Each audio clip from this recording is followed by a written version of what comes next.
Clear ही था पहले से।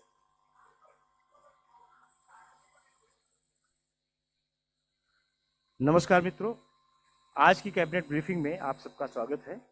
आज माननीय प्रधानमंत्री श्री नरेंद्र मोदी जी की अध्यक्षता में केंद्रीय कैबिनेट और सीसीए की बैठक हुई और बैठक में लिए गए महत्वपूर्ण निर्णयों के बारे में आप सबको जानकारी देने के लिए सूचना और प्रसारण मंत्री श्री अश्विनी वैष्णव जी उपस्थित हैं। माननीय मंत्री जी से अनुरोध है कि आप मीडिया को संबोधित करें। साथियों नमस्कार। आज बहुत महत्वपूर्ण फैसले लिए गए माननीय प्रधानमंत्री श्री नरेंद्र मोदी जी की अध्यक्षता में कैबिनेट में और सीसीए में 6 बड़े फैसले हैं। 6 फैसलों में 2 फैसले ऐसे हैं जो किसानों से संबंधित, फूड प्रोसेसिंग से संबंधित, हमारी फूड सेक्टर में आत्मनिर्भरता से संबंधित और हमारे अन्नदाताओं की जिंदगी में बड़ा परिवर्तन लाने से संबंधित, और 4 ऐसे फैसले हैं जो रेलवे नेटवर्क को और मजबूत बनाने के लिए और विशेषकर नॉर्थ ईस्टर्न सेक्टर को और मराठवाड़ा को मजबूत बनाने के लिए प्रोजेक्ट्स हैं। साथियों मैं सबसे पहले फैसले पे आता हूं। आप सब जानते हैं कि NCDC, national cooperative development corporation, एक देश के कोऑपरेटिव सेक्टर में बहुत महत्वपूर्ण संस्थान है और कोऑपरेटिव मंत्रालय नया बनाकर प्रधानमंत्री श्री नरेंद्र मोदी जी ने इस पूरे सेक्टर में एक आमूलचूल परिवर्तन लाने का काम किया है। पिछले कुछ वर्षों में कोऑपरेटिव सेक्टर में एक के बाद एक रिफॉर्म्स आते जा रहे हैं और आज जो बड़ा फैसला लिया गया, इस फैसले का महत्व आप समझिए। एनसीडीसी कोऑपरेटिव सोसाइटीज को लोन देती है। आज उसका कैपिटल 2000 करोड़ रुपए से बढ़ाया गया ग्रांट इन एड के माध्यम से। जो सबसे इंपॉर्टेंट पॉइंट है वो है ये जो लोन्स जाते हैं करीब 8.25 लाख कोऑपरेटिव्स को जाते हैं। 29 करोड़ मेंबर्स हैं जिनके, और 94% फार्मर्स हैं उसके साथ जुड़े हुए, चाहे खेती के लिए हो, फर्टिलाइजर के लिए हो, प्रोडक्शन के लिए हो, शुगर के, मिल्क प्रोडक्शन के लिए, फिशरीज के लिए, व्हीट पैडी प्रोक्योरमेंट के लिए, हर तरीके से उस लोन का एक उपयोग बहुत एक पॉजिटिव तरीके से होता है। अभी हाल ही में माननीय श्री अमित शाह जी ने, गृह एवं सहकारिता मंत्री, उन्होंने नेशनल कोऑपरेशन पॉलिसी भी लॉन्च की थी 2025 की, जो कि एक पाथ ब्रेकिंग इनिशिएटिव है। एनसीडीसी जो लोन देती है उस लोन में करीब 99.8% रिकवरी है। नेट एनपीए 0 है। नेट एनपीए 0 है। बहुत बड़ी बात है। इस तरह का जो फाइनेंशियल सपोर्ट सिस्टम बना है, उस फाइनेंशियल सपोर्ट सिस्टम जो कि एक अच्छा मॉडल बना है देश में, इसको और आगे बढ़ाने के लिए 2000 करोड़ रुपए 4 साल में, एवरी ईयर 500 करोड़ रुपीस, ये इस आज की कैबिनेट के अप्रूवल का क्रक्स है। 500 करोड़ रुपए से 20,000 करोड़ रुपए की टोटल लैंडिंग हो पाएगी। फर्दर कैपिटल मोबिलाइज करेगा एनसीडीसी, और 500 करोड़ रुपीस जो गवर्नमेंट की तरफ से सपोर्ट मिलेगा हर साल, 4 साल मतलब 2000 करोड़ टोटल, तो उससे 20,000 करोड़ रुपए की फर्दर लैंडिंग कर पाएंगे। कई इसमें अच्छे एग्जाम्पल्स हैं, जैसे फिशरीज का एक एग्जाम्पल आपके सामने रखता हूं। फिशरीज में जो बड़े ट्रॉलर्स होते हैं, वो बड़े ट्रॉलर्स अब तक बड़ी कंपनीज के पास ही हो पाते थे। यानी जो हमारे फिशरीज के जो उत्पादक किसान हैं, उनको बेनिफिट मिलने के लिए एनसीडीसी के माध्यम से कोचिन शिपयार्ड में अपनी टेक्नोलॉजी से बड़े ट्रॉलर्स का निर्माण कार्य चालू हुआ, और उससे अब अपने किसानों को, अपने किसान भाइयों को उसका बेनिफिट डायरेक्टली मिल सके। ऐसे कई उदाहरण हैं, कई ऐसे एग्जाम्पल हैं जिससे कि एनसीडीसी के माध्यम से किसानों के जीवन में एक बड़ा परिवर्तन आया। तो इस सक्सेसफुल मॉडल को आगे बढ़ाने का निर्णय लिया गया, उसको एक्सपैंड करने का निर्णय लिया गया और उसको और ज्यादा बृहत बनाने का निर्णय लिया गया। दूसरा बहुत इंपॉर्टेंट है, प्रधानमंत्री कृषि संपदा योजना। हम सब जानते हैं कि किसानों के जीवन में परिवर्तन लाने के लिए प्रधानमंत्री श्री नरेंद्र मोदी जी ने एक के बाद इतने निर्णय लिए हैं। केवल इस तीसरी टर्म में निर्णय अगर सारे देखो तो 9 लाख करोड़ से ज्यादा के टोटल निर्णय। Decisions in the third term itself are more than worth 9 lakh crore rupees. Food processing के लिए प्रधानमंत्री कृषि संपदा योजना ये 2017 में स्टार्ट हुई थी और इसका सबसे बड़ा फोकस था जो फूड प्रोडक्शन है उस फूड प्रोडक्शन के बाद में फूड प्रोसेसिंग पे ज्यादा ध्यान दें।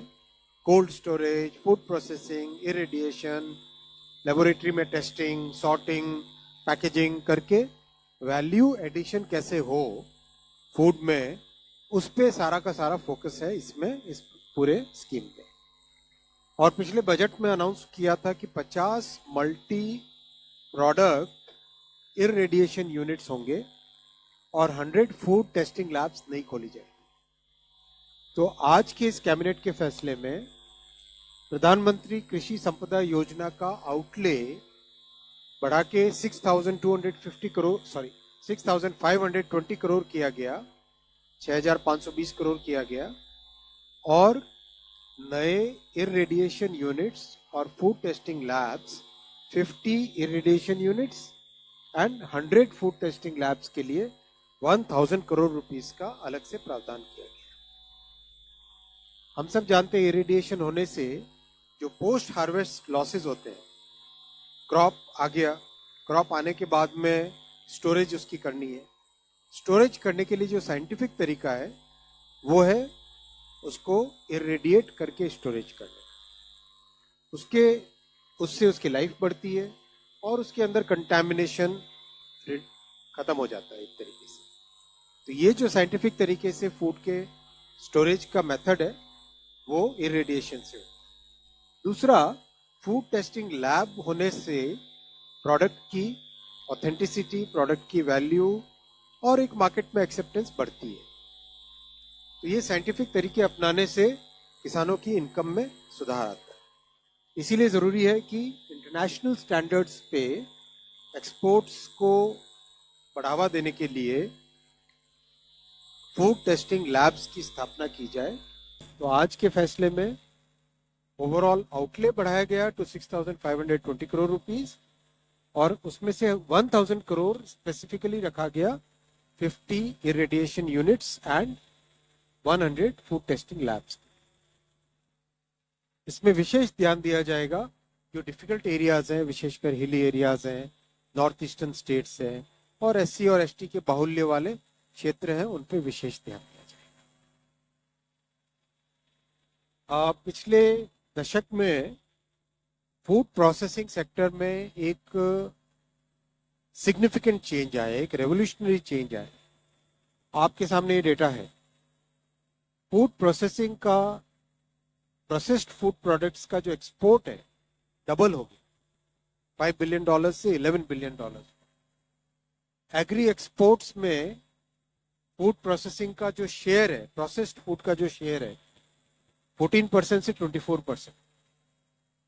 Food and business operators 25 lakh से 64 लाख बढ़े, 24 मेगा फूड पार्क्स बने, 22 एग्रो प्रोसेसिंग क्लस्टर्स बने, जिससे capacity 138 lakh metric tonne per annum बढ़ी। बहुत बड़े नंबर्स हैं ये। अगर उससे पहले के 20-30 साल, 40 साल देखोगे, उससे ज्यादा इन 10 वर्षों में काम हुआ है। 289 कोल्ड चेन और वैल्यू एडेड इंफ्रा के प्रोजेक्ट्स कंप्लीट हुए। 305 food processing and preservation projects complete हुए। ऑपरेशन ग्रीन्स चालू हुआ, उसमें 10 प्रोजेक्ट्स कंप्लीट हुए। R&D के 225 प्रोजेक्ट्स कंप्लीट हुए और 20 पैटेंट्स का कॉमर्शियलाइजेशन, 20 पैटेंट्स आए और 52 न्यू टेक्नोलॉजीज डेवलप हुई। ये सारा इन 10 वर्षों में हुआ है, जो कि अभूतपूर्व है, जो अपने आप में एक बहुत बड़ी उपलब्धि है और देश के किसानों के लिए एक इनकम बढ़ाने का बहुत अच्छा सोर्स है और मिडिल क्लासेस के लिए कॉस्ट रिडक्शन का, अच्छी क्वालिटी ऑफ फूड लाने का एक बड़ा सोर्स है। मैं साथियों तीसरे फैसले पे आता हूं। इटारसी से नागपुर 4th लाइन बनाने का आज माननीय प्रधानमंत्री जी ने अप्रूवल दिया है। ये बहुत ही इंपॉर्टेंट प्रोजेक्ट है। दिल्ली से चेन्नई का जो हाई डेंसिटी नेटवर्क है और मुंबई से हावड़ा का जो हाई डेंसिटी नेटवर्क है, इन दोनों के नेटवर्क्स के इंटरसेक्शन के पॉइंट पे ये इटारसी से नागपुर वाला सेक्शन आता है। यहाँ पे कैपेसिटी बढ़ानी इसीलिए जरूरी है कि ये एक पॉइंट ऐसा है जैसे नॉर्थ से साउथ, ईस्ट से वेस्ट, वेस्ट से ईस्ट, साउथ से नॉर्थ, सारी गाड़ियां इस सेक्शन से जाती है। अगर आप देखो बिल्कुल देश के सेंटर में आता है ये इटारसी से नागपुर का ये सेक्शन।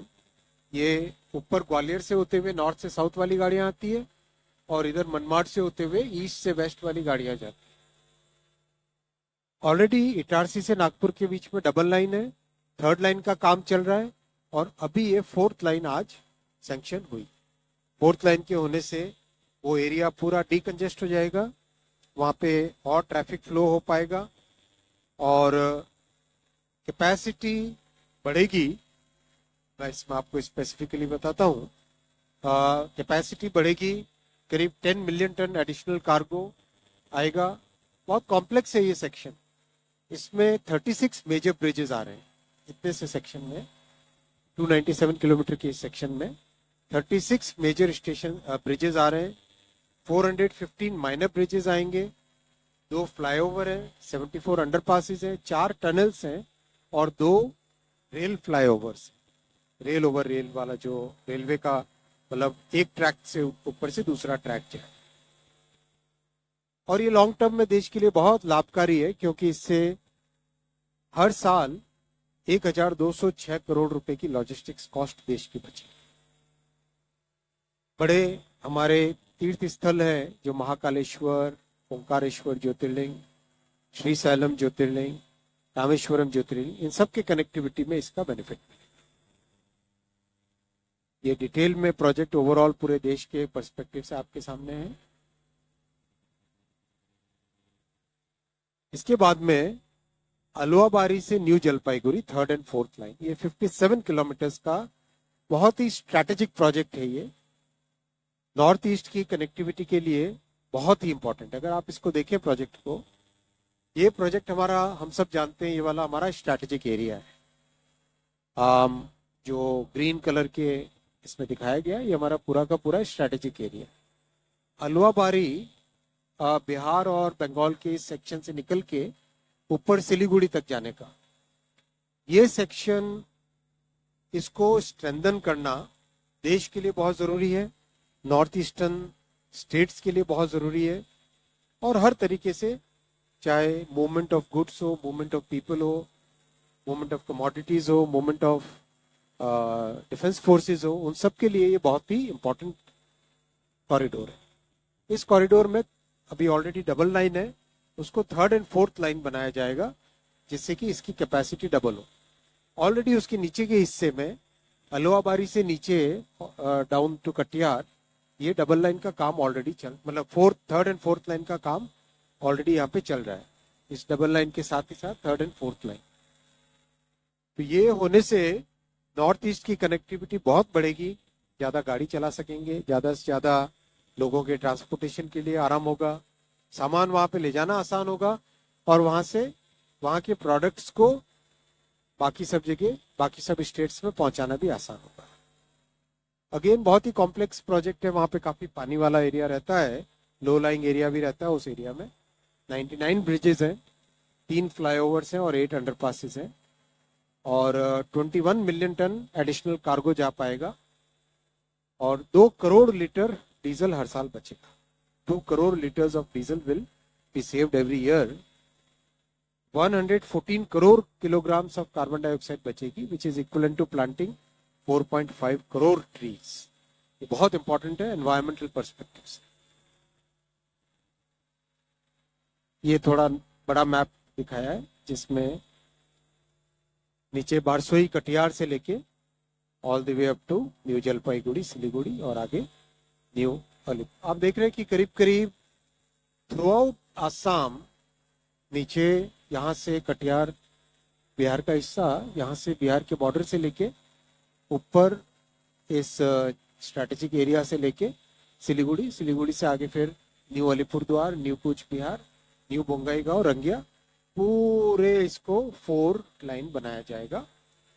जो श्रद्धेय अटल जी ने गोल्डन क्वाड्रिलेटरल का कॉन्सेप्ट दिया था, वैसा ही कॉन्सेप्ट अब हमारे यशस्वी प्रधानमंत्री श्री नरेंद्र मोदी जी का है। और जितने इंपॉर्टेंट रेलवे लाइन है उन सब का क्वाड्रुपलिंग का काम मोदी जी, प्रधानमंत्री जी के विजन का हिस्सा है। डिटेलिंग है ये। और इसके बाद में आता है मराठवाड़ा की कनेक्टिविटी का बहुत इंपॉर्टेंट पॉइंट है ये। छत्रपति संभाजी नगर के से लेके परभनी तक का 177 किलोमीटर की सिंगल लाइन है, उसकी डबलिंग का प्रपोजल आज अप्रूव हुआ है 2179 करोड़ रुपीस के लिए। और जो इस एरिया में कई सारी इंडस्ट्रीज हैं और खासकर मराठवाड़ा में जहां इंडस्ट्रियल ग्रोथ की जरूरत है, कई स्मॉल एंड मीडियम इंडस्ट्रीज हैं जिनको पोर्ट से कनेक्टिविटी चाहिए। तो आपको ध्यान होगा कुछ समय पहले जालना जलगांव प्रोजेक्ट भी एक सैंक्शन किया था, वैसा ही ये इंपॉर्टेंट प्रोजेक्ट है जो जालना के ड्राई पोर्ट को कनेक्ट करता है और काफी सारे जो मराठवाड़ा के क्षेत्र हैं इंडस्ट्रियल एरिया से उसको कनेक्ट करता है। और भविष्य में जो NICDC बन रहा है संभाजी नगर इंडस्ट्रियल सिटी, इसका भी इसको सपोर्ट मिलेगा। ये प्रोजेक्ट इस तरह से है, ये सारा मराठवाड़ा एरिया आ जाता है इधर परभनी की तरफ से, फिर जालने की तरफ, जालने से ऊपर सिंगल लाइन ये डबल हो जाएगी। और ऑलरेडी ये जो ग्रीन में दिख रहा है आपको मनमाड से लेके जालना छत्रपति संभाजी नगर तक ऑलरेडी डबलिंग का काम चल रहा है। तो इस तरह से पूरा एक डबल कॉरिडोर हो जाएगा। तो उस डबल कॉरिडोर से कनेक्टिविटी बढ़ेगी, ट्रैफिक का फ्लो बढ़ेगा, ज्यादा गाड़ियां चला सकेंगे, पैसेंजर्स, कार्गो, सबके लिए बेनिफिट होगा। ये भी बहुत कॉम्प्लेक्स है। 28 मेजर ब्रिजेस हैं इसमें, 28 मेजर ब्रिजेस हैं, 161 माइनर ब्रिजेस हैं। करीब 14 मिलियन टन एक्स्ट्रा कार्गो इससे ले जाया जाएगा और देश के लिए 1714 करोड़ रुपए हर साल लॉजिस्टिक्स कॉस्ट में बचेंगे। आप देख रहे हो 1 बाय 1 इस तरह के प्रोजेक्ट्स आ रहे हैं जिससे कि देश की लॉजिस्टिक्स कॉस्ट को कम कर सके। लॉजिस्टिक्स कॉस्ट को कम करने से प्रोडक्टिविटी बढ़ेगी, प्रोडक्टिविटी बढ़ने से बेटर क्वालिटी, लोअर कॉस्ट होने से देश में एक्सपोर्ट करने की क्षमता बढ़ेगी और देश के नागरिकों को भी बहुत बड़ा बेनिफिट मिलेगा। रेलवे एनवायरमेंटली सबसे सस्टेनेबल मोड ऑफ ट्रांसपोर्टेशन। इस प्रोजेक्ट से अलोन 4.5 करोड़ लीटर डीजल हर साल का बचेगा, 4.5 करोड़ लीटर डीजल हर साल का बचेगा। ये देश की आत्मनिर्भरता का विषय भी आता है इसमें। आत्मनिर्भर बनने का एक बड़ा एक माध्यम है, क्योंकि डीजल के लिए हमें इंपोर्ट्स पे डिपेंडेंट रहना पड़ता है। और एनवायरमेंटल पॉइंट ऑफ व्यू से 77 करोड़ किलोग्राम CO2 बचेगी, which is equivalent to planting 3 crore trees. बहुत ही इंपॉर्टेंट ये प्रोजेक्ट। ये डिटेलिंग इसकी आप देखो, जलगांव, मनमाड और मुंबई, ये एक बड़ी कॉरिडोर इधर है। फिर जो वेस्टर्न कोस्ट के पोर्ट्स हैं उनसे कनेक्टिविटी, इस कनेक्टिविटी से छत्रपति संभाजी नगर से जालना, जालना से लेके परभनी, ये डबल लाइन बनने से इस पूरे मराठवाड़ा एरिया में बहुत बड़ा एक अच्छा इकोनॉमिक ग्रोथ का माध्यम बनेगा।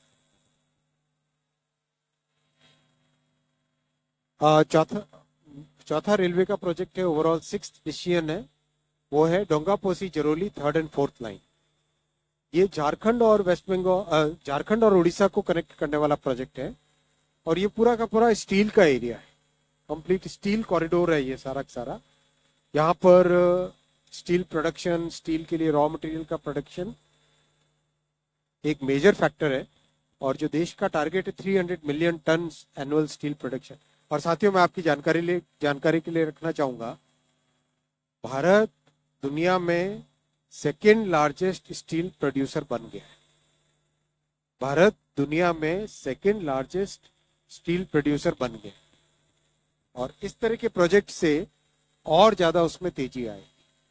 ये प्रोजेक्ट झारखंड और उड़ीसा के बॉर्डर पे आता है डोंगापोसी से जरोली के बीच में ऑलरेडी डबल लाइन है, उसको थर्ड एंड फोर्थ लाइन बनाया जाएगा, जिससे करीब करीब 50 million tonne extra cargo carry कर सकेगी रेलवे। 3.85 करोड़ लीटर डीजल बचेगा। और again very complex project, 10 major bridges हैं इसमें, 196 माइनर ब्रिजेस हैं, 8 फ्लाईओवर्स हैं, 4 अंडरपासेस हैं, 2 rail over rail flyovers, rail flyover कहना चाहिए। 170 crore kilogram of carbon dioxide बचे, 11 करोड़ ट्रीज को प्लांट करने के बराबर है। और देश के लिए 6038 करोड़ रुपए की लॉजिस्टिक्स कॉस्ट बचेगी इससे, 6038 करोड़ रुपीस की लॉजिस्टिक्स कॉस्ट बचेगी। ये ओवरऑल कंप्लीट, ये वाला ऊपर जो देखते हो आप टाटा नगर दिख रहे हैं, जमशेदपुर है वो, और नीचे कलिंगा नगर है, और ये सारा का सारा एरिया स्टील का बड़ा एक हब है, जो कि ईस्ट कोस्ट के पोर्ट्स हैं उनको कनेक्टिविटी देता है, और ऊपर जितना भी स्टील से रिलेटेड सेक्टर्स हैं उनको कनेक्टिविटी। साथियों, एफिशिएंट लॉजिस्टिक्स और देश के इंफ्रास्ट्रक्चर में, ट्रांसपोर्टेशन इंफ्रास्ट्रक्चर में इन्वेस्टमेंट देश की लॉन्ग टर्म ग्रोथ के लिए बहुत जरूरी है। इसीलिए माननीय प्रधानमंत्री जी हर डिपार्टमेंट को बार बार इंस्पायर करते हैं कि और ज्यादा से ज्यादा एफिशिएंसी लाओ। तो उसमें अब तक ट्रांसपोर्टेशन सेक्टर में, चाहे airport, port, highway, railway, metro, electric vehicles और रोपवेज, इस ऐतिहासिक तीसरी टर्म में 4,74,000 करोड़ रुपए के ट्रांसपोर्टेशन प्रोजेक्ट सैंक्शन हुए हैं। और ये मिडिल क्लासेस के लिए बहुत बड़ा बून रहता है, सबको बेनिफिट मिलता है इसका, लोअर कॉस्ट से और बेटर मोबिलिटी से। इसी तरह से ओवरऑल इंफ्रास्ट्रक्चर में, जो कि हमारे यूथ के लिए नई अपॉर्चुनिटीज क्रिएट करता है, मिडिल क्लास के लिए नई फैसिलिटीज क्रिएट करता है, प्रधानमंत्री श्री नरेंद्र मोदी जी की इस ऐतिहासिक तीसरी टर्म में 10,48,000 करोड़ रुपए के प्रोजेक्ट सैंक्शन हुए टोटल। चाहे एविएशन सेक्टर हो, पोर्ट सेक्टर हो, हाईवे हो, railway, metro, industrial, housing, hydro, ropeways, हर एक सारे प्रोजेक्ट्स को अगर हम जोड़ दें तो मेजर चेंजेस। और किसानों के लिए तो जिस तरह से प्रधानमंत्री जी ने एक बड़ा कमिटमेंट दिखाया है, एक के बाद एक कैबिनेट में आप देख रहे हैं कि फैसले होते हैं, जो कि ये सारी लिस्ट लंबी लिस्ट है, ये 15 से 28 आइटम्स, ये 29 से 37 आइटम्स, और टोटल 9 लाख करोड़ रुपए से ज्यादा के प्रोजेक्ट अब तक सैंक्शन हुए हैं, प्रोग्राम अब तक सैंक्शन हुए। मैं क्विकली अगर पढ़ूंगा, खरीफ क्रॉप्स के लिए एमएसपी देना, क्लीन प्लांट प्रोग्राम बनाना हॉर्टिकल्चर के लिए, एग्रीकल्चर इंफ्रास्ट्रक्चर फंड को एक्सपैंड करना, पीएम जीवन योजना जिससे कि बायोफ्यूल प्रोजेक्ट्स को प्रमोशन हो, बायो E3 जिसमें कि बायोटेक का उपयोग करें, डिजिटल एग्रीकल्चर मिशन, फूड और न्यूट्रिशनल सिक्योरिटी के लिए क्रॉप साइंसेस पे ध्यान देना, एग्रीकल्चर एजुकेशन एंड मैनेजमेंट को स्ट्रेंथन करना, life stock health and production को बढ़ाना, हॉर्टिकल्चर के लिए सस्टेनेबल डेवलपमेंट का काम, कृषि विज्ञान केंद्र को स्ट्रेंथन करना, नेचुरल रिसोर्सेज का मैनेजमेंट के लिए प्रोग्राम, एनपीके फर्टिलाइजर्स के लिए सब्सिडी, अन्नदाता आय संरक्षण अभियान के लिए 45,000 करोड़, राष्ट्रीय कृषि विकास योजना और कृषि उन्नति योजना के लिए 1 लाख करोड़ रुपए, national mission on edible oil seeds, edible oils 10,000 crore रुपए, fortified rice supply 17,000 crore rupees, rabi marketing season के लिए price policy 87,000 crore rupees, FCI को स्ट्रेंथन करना 10,000 करोड़ रुपीज का इन्वेस्टमेंट उसमें, नेचुरल फार्मिंग के लिए 2,481 करोड़ रुपीज, कोपरा को प्राइस पॉलिसी 855 करोड़ रुपीज, फसल बीमा योजना के लिए एक्सपेंशन ऑलमोस्ट 70,000 करोड़ रुपीज का, डीएपी फर्टिलाइजर को प्राइस को कम रखने के लिए स्पेशल पैकेज 3,850, फिर रॉ जूट के लिए MSP, sugar cane based ethanol production का प्राइस, फिर livestock health and disease prevention के लिए programme, Gokul mission, dairy development का काम, Kosi Mechi intra state river link का काम बिहार में, nutrient based subsidy for PNK fertiliser, command area और इंटीग्रेटेड, इसमें टेक्नोलॉजी और एआई का यूज करके पानी को कैसे बचाया जाए, मैक्सिमम यूटिलाइजेशन हो, वो वाला प्रोग्राम, शुगर केन के लिए एफआरपी का प्रोग्राम, फिर इंटरेस्ट सबवेंशन कंपोनेंट, किसानों के इंटरेस्ट की कॉस्ट को कम करना, price policy for kharif crops के लिए 2 लाख करोड़ रुपए का प्रोग्राम, पोटैटो सेंटर आगरा में बढ़ाना, नया बनाना, नया स्थापित करना, प्रधानमंत्री धन धान्य कृषि योजना 24,000 करोड़, और आज प्रधानमंत्री कृषि संपदा योजना का एक्सपेंशन 6,530 करोड़। किसानों के लिए इतना सोचना और इतना अलग अलग तरीके से सोचना, उनके जीवन के हर डायमेंशन के बारे में सोचना, हर तरीके से उनको स्ट्रेंथन करना, बहुत दूरगामी सोच है प्रधानमंत्री जी की। मैं उनको धन्यवाद देता हूं कि किसानों के लिए इतना आपने दूरदृष्टि रखी और इतना हर एक एस्पेक्ट पे ध्यान। Thank you sir. Now we take the questions, और जैसी परंपरा है फर्स्ट रो से शुरू करेंगे। तो फर्स्ट रो में कोई पूछना चाहता है सवाल? देन सेकेंड रो, यहाँ से चलिए आप। लक्ष्मण, आवाज। सर मैं लक्ष्मण CNBC आवाज से, जिस तरीके से अमेरिकी राष्ट्रपति ने 25% की ड्यूटी लगाई है, जो बयान दिया है, उस पर कैबिनेट में कोई चर्चा हुई क्या, और सरकार इस पर क्या कोई एक्शन लेने पर विचार कर रही है? कैबिनेट में जो कुछ भी हुआ वो सब आपके सामने रखिए।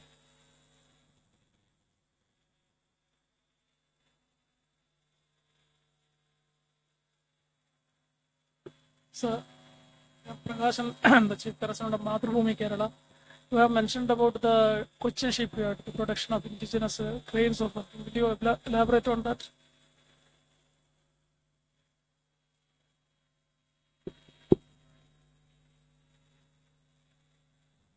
शिपयार्ड में जो बड़े ट्रॉलर्स पर क्वेश्चन आप डिटेल लेके आप दे देना, आप अपना नंबर दे देना, आपको उसकी details. Okay, 180। Sir, good evening, sir. Shishir here. Sir, I have two questions.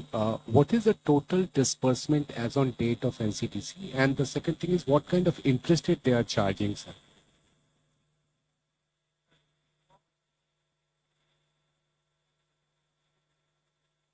This is a continuous ongoing program.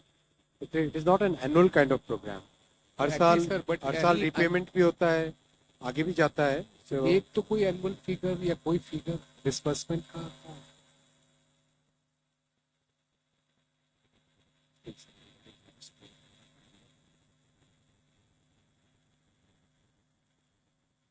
$95,000 crore that rupees is है। what I was. And what is the rate of interest on that? Sir actually दो तरह के interest rate है, fix rate and floating rate. तो ये अलग अलग very करता है, जिस समय जो मार्केट रेट होता है उसके हिसाब से, तो 7 to 8% अलग अलग रेट्स होते हैं। और जो टोटल फिगर माननीय मंत्री जी की अनुमति से सर अब तक एनसीडीसी ने 4,35,000 करोड़ का डिसबर्समेंट किया, 4,05,000 करोड़ का। यस सर, सिंस इंसेप्शन शुरू से अब तक। 237। सर मधुरेंद्र मैं न्यू नेशन से। अभी जो कैबिनेट सैंक्शंस है उसमें अलुआबाड़ी और न्यू जलपाईगुड़ी रेल तो मैं देख रहा था। स्ट्रेटेजिक इम्पोर्टेंस से ये लाइन काफ़ी जरूरी दिखते हैं, क्योंकि यहीं से चिकन नेक होकर गुजरता है। तो for the mobilisation of troops and logistic कितना इम्पोर्टेंट है ये, और किस तरह से इस स्ट्रेटेजिक लाइन के जरिए हमारी जो सेनाएं हैं उनको सपोर्ट मिलेगी, खासतौर पर अगर हम north east connectivity with the entire country देखें। बहुत इंपॉर्टेंट है। जैसा आप देख ही रहे हैं इस प्रोजेक्ट को, इस प्रोजेक्ट की लोकेशन ही अपने आप में इतनी स्ट्रैटेजिक है। अलुआबाड़ी से न्यू जलपाईगुड़ी, इस प्रोजेक्ट में अभी ऑलरेडी जो डबल लाइन है, 4 लाइन होने से कैपेसिटी बहुत बढ़ जाएगी। कैपेसिटी बढ़ने से movement of goods, movement of people, movement of troop, सभी चीजों में इसका बेनिफिट है। बहुत important project. 145। Good afternoon, Minister. This is Rishabh from Times Now. I'm just taking question further from Madhurendra. The chicken neck that we are talking about, there are important stations on that. But the major focus has always remained either on Kishanganj station or the Siliguri New Jalpaiguri station. While the border areas lie at Islampur or Kaisil or Panjipada. So are there also any proposals or planning? Very good point, excellent point, and thank you for asking it. इस पूरे के पूरे area में each and every station is getting practically improved, And as part of the Amrit Bharat station program, we are developing the stations, strengthening them, and also creating extra capacity in them by developing additional loop lines, by developing rake points, by developing areas where you can park the trains, what we call stapling. So stapling line, rake line, ये सब के सब. So, just one more. When we are talking about the Manmad line development, so maximum trains that move from Delhi to Bangalore or majorly in Karnataka move through Manmad, and it is virtually impossible to have a Tatkal ticket or a short planning ticket in that area, given that till Manmad it's always fixed, given that it is close to Shetty and it offers the closest station. So are we planning to also have more passenger trains on this route, given that the passenger capacity is quite high on this route? You're right. Almost every month you would have noticed that we are introducing new trains, and that is because we have been able to add a lot of new tracks. In the last 11 years, we have added about 34,000 kilometers of new tracks, which includes gauge conversion, doubling, tripling, quadrupling, new lines. So that is a huge jump if you compare it to the past. Now we are adding practically sometimes 5,000 kilometers, sometimes 4,000 kilometers. That is the pace at which we are adding new tracks, which is almost like 12 kilometers a day. So that kind of pace of track construction is helping us to increase the number of trains, and we are able to add more trains. Practically every month, you must have noticed in news, we are adding new trains. Second row, third row, from 272. Sir मेरा नाम सचिन बुधौलिया है, मैं हिंदुस्तान समाचार से हूँ. Sir मेरा सवाल ये है कि जो रेलवे के नए प्रोजेक्ट बनाए जा रहे हैं, जैसे capacity third line, fourth line या डबलिंग की जा रही है, क्या उनमें गति के लिहाज से उसको स्पीड बढ़ाई जाए, इसको लेकर के हम किस स्टैंडर्ड का पालन कर रहे हैं? और जैसे कई अध्ययन होते हैं कि इतना कार्बन एमिशन बचेगा, इतना माल ढुलाई बढ़ाएगी, तो गति कितनी बढ़ेगी, इससे समय की कितनी बचत होगी, ऐसा भी कोई अध्ययन होता है सर क्या? बिल्कुल, और बहुत अच्छा पॉइंट है आपका. इन 10 वर्षों में रेलवे के इंफ्रास्ट्रक्चर को अपग्रेड करने के लिए एक मेजर प्रोग्राम हाथ में लिया, वो है ट्रैक की कैपेसिटी को, स्पीड पोटेंशियल को इंक्रीज करने का. एग्जैक्ट नंबर्स मैं आपको बताता हूँ.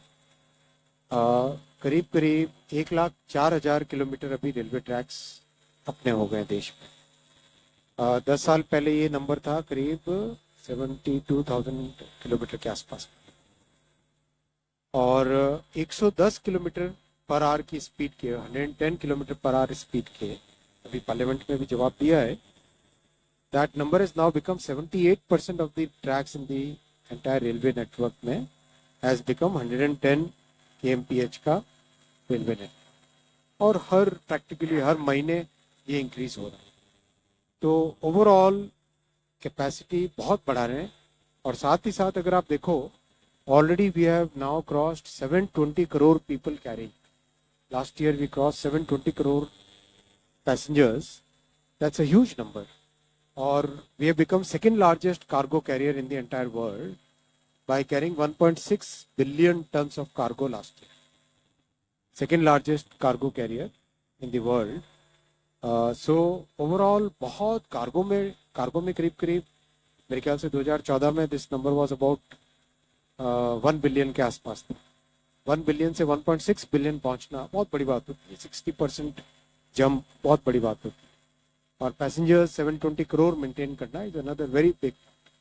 इन सबको ध्यान में रखते हुए रेलवे का ओवरऑल अपग्रेडेशन बहुत इम्पोर्टेंट. थर्ड रो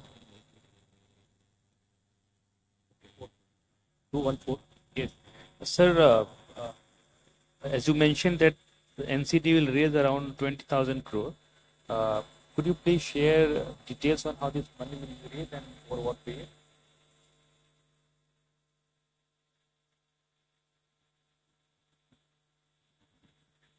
गवर्नमेंट से जो 2000 करोड़ रुपीस हमें मिलने हैं, 500 करोड़ रुपए प्रत्येक वर्ष, इससे हम मार्केट से जो कमर्शियल बैंक्स हैं या बॉन्ड्स हैं, वहां से फंड मोबिलाइज करते हैं. 4 years, yes. Sir Yes, left. नमस्कार, पंकज हूँ जिनसर से। सर, ये फूड टेस्टिंग लैब का जो प्रोग्राम है हमारा काफ़ी लंबे समय से चल रहा है। अभी तक इसमें कितना हम लोग कर पाए हैं और आगे जो अब अप्रूवल आया उसमें कितना एड ऑन हो जाए? 100 लैब्स ऐड करेंगे इस प्रोग्राम से। और ऑलरेडी कितनी लैब्स होंगी?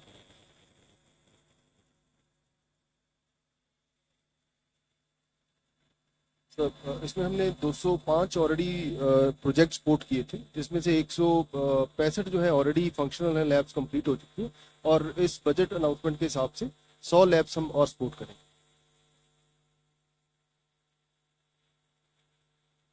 अच्छा लगता है ऑफिसर्स एकदम स्पेसिफिक आंसर दे रहे हैं। 5th रो। सर मैं अजय हूँ सकाल में। ये जो इटारसी नागपुर और औरंगाबाद परभणी ये दोनों प्रोजेक्ट है, कब तक पूरे होंगे?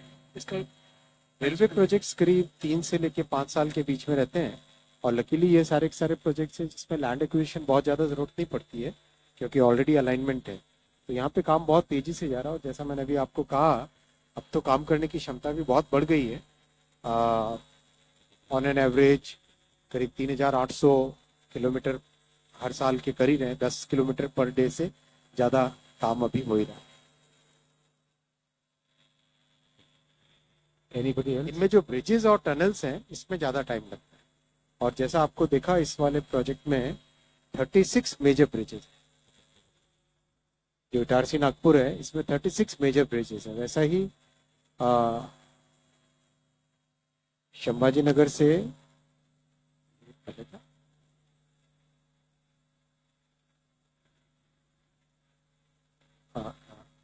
कितने ब्रिजेस हैं उसमें संभाजी नगर वाले में? 28 मेजर ब्रिजेस ये आता है इसमें। हाँ, ये वाला इसमें 28 मेजर ब्रिजेस। ब्रिजेस में काफी टाइम लगता है।